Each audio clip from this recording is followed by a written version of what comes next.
A very warm welcome to everyone, old friends and colleagues. Is this working with the microphones? Okay. A warm welcome also in the name of the Department of Political Science at the University of Vienna to today's conference on conflicting populisms. And before we start and go right into the conference, I will just give you a brief outline of what we basically were thinking when we were organizing this conference, and what I think should be discussed or will be discussed, or might be discussed in the course of these 2 days. So let me say a few words only in the beginning about what I consider to be the amorphous shape of populism. That's how I would call it.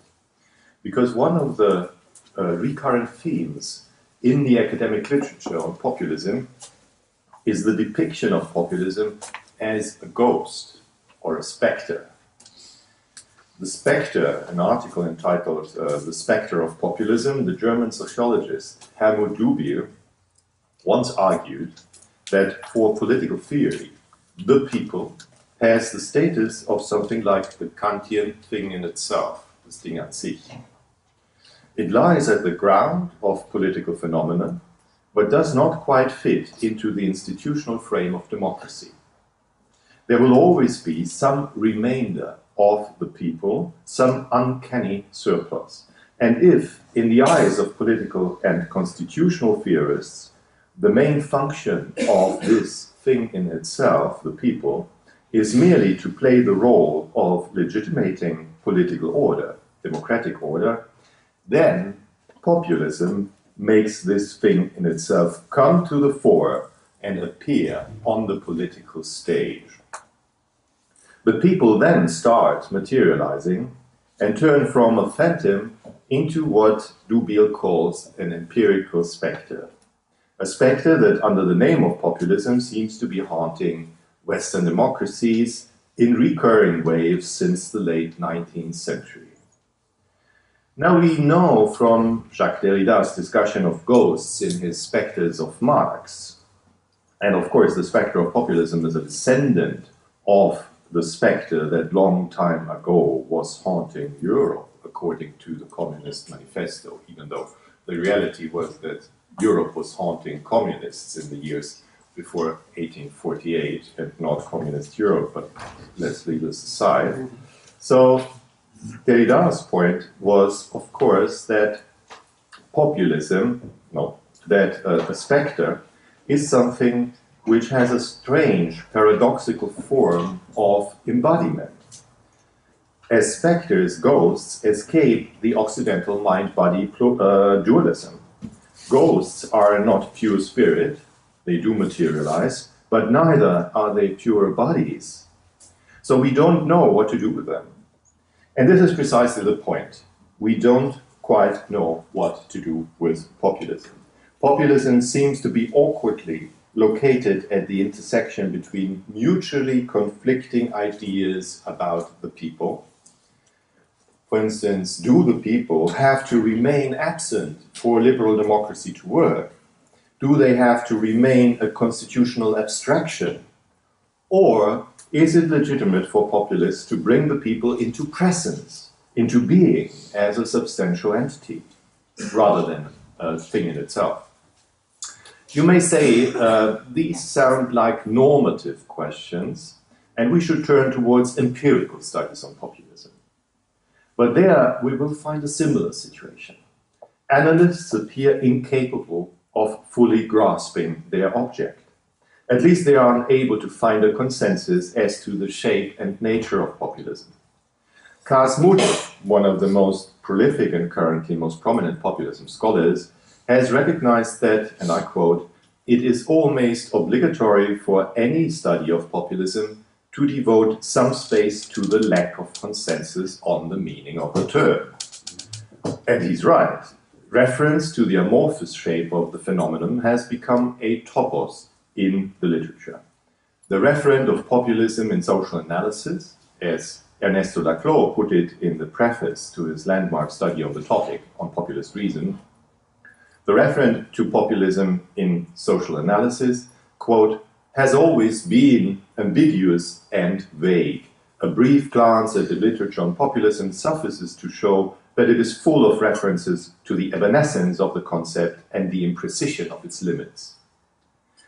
Now, I would like to propose, as a working proposition for our conference, and this will bring me to the conference title in a second, that ambiguity should not be understood as an obstacle we can expect to overcome in the course of our discussion, so that we'll end up at the end of this day or tomorrow with a clear picture of what populism is. I don't expect this to happen, frankly.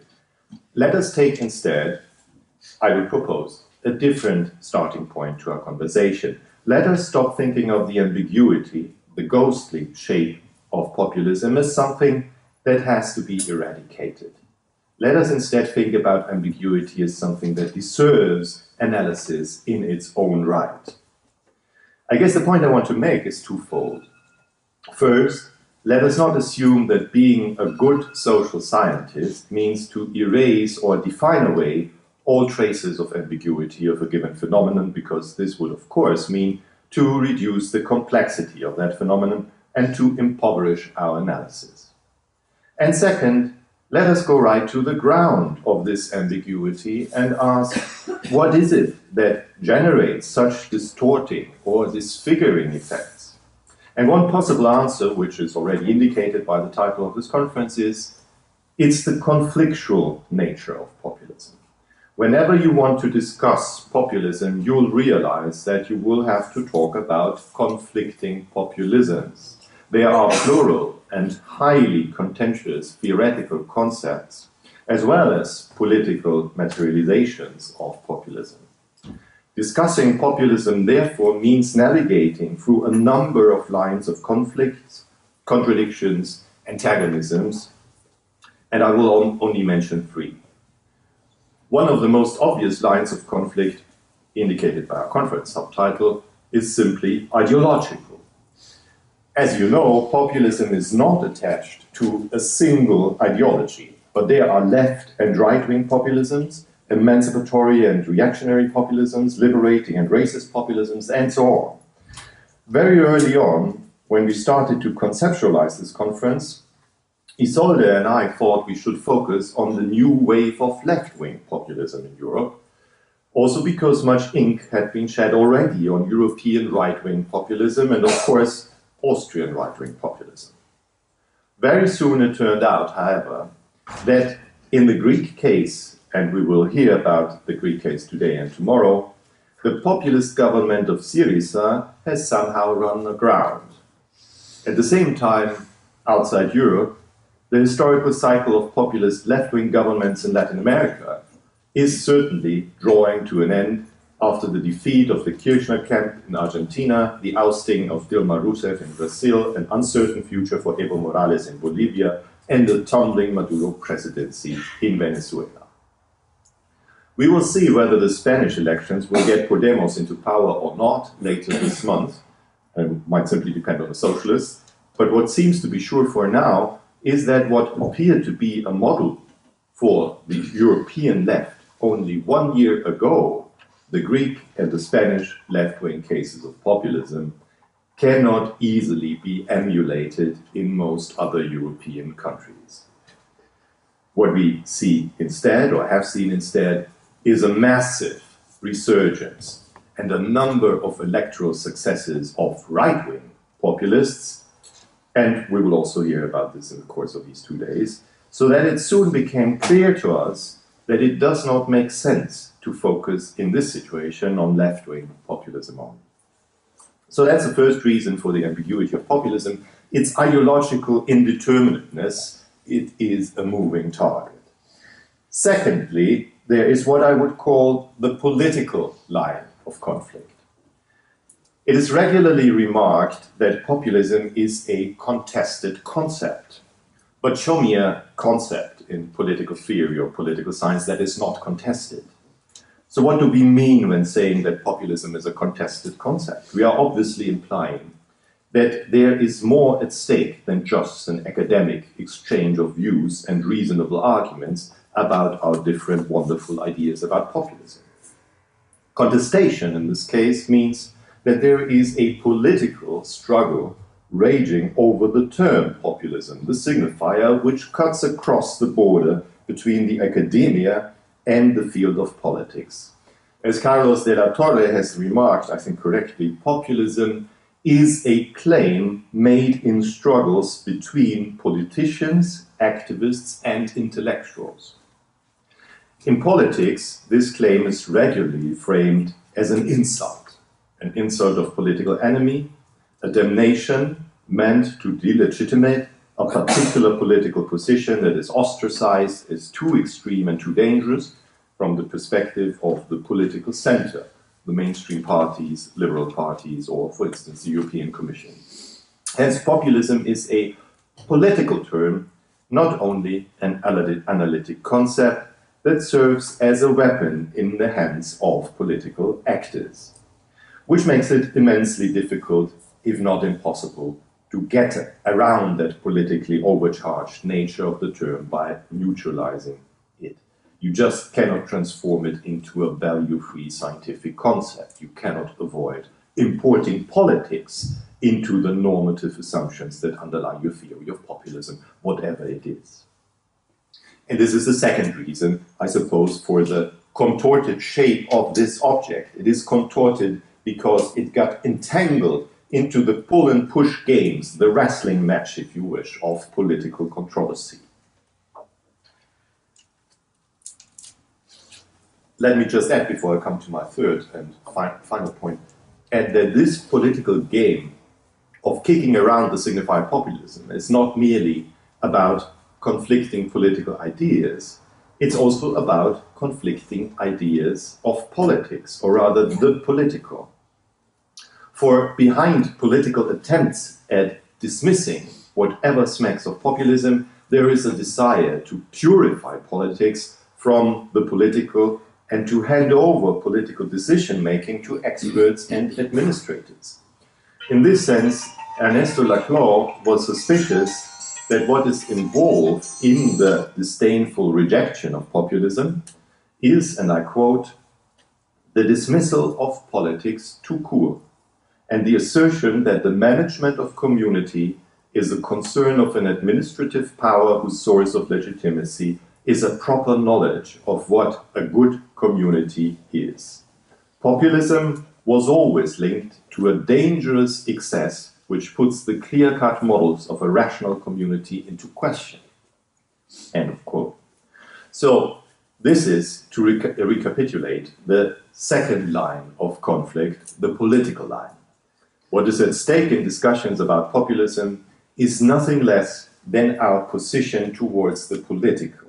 It's a conflict, about the conflictual nature of politics.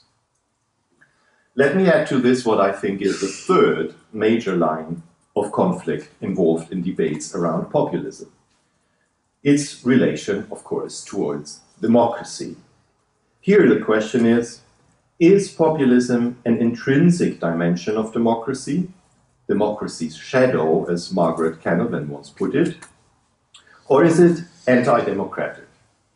Can populism fulfill a corrective function in counterbalancing elite control of the political process?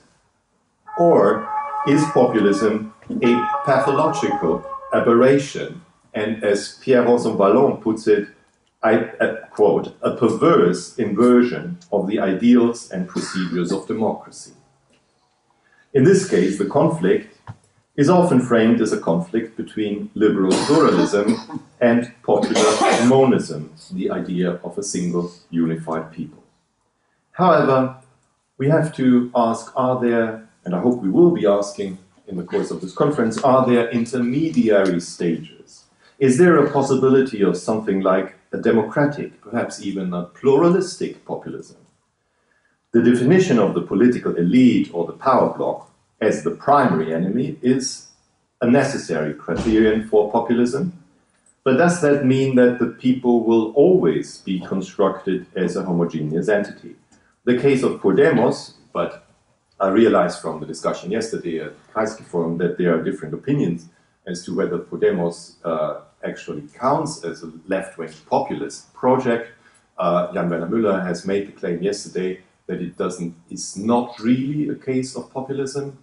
And since I happen to know that Yanis Stavrakakis claims that what we usually call right-wing populisms are not necessarily always a case of populism either, I'm very much looking forward to the discussion between these two mirror-like points.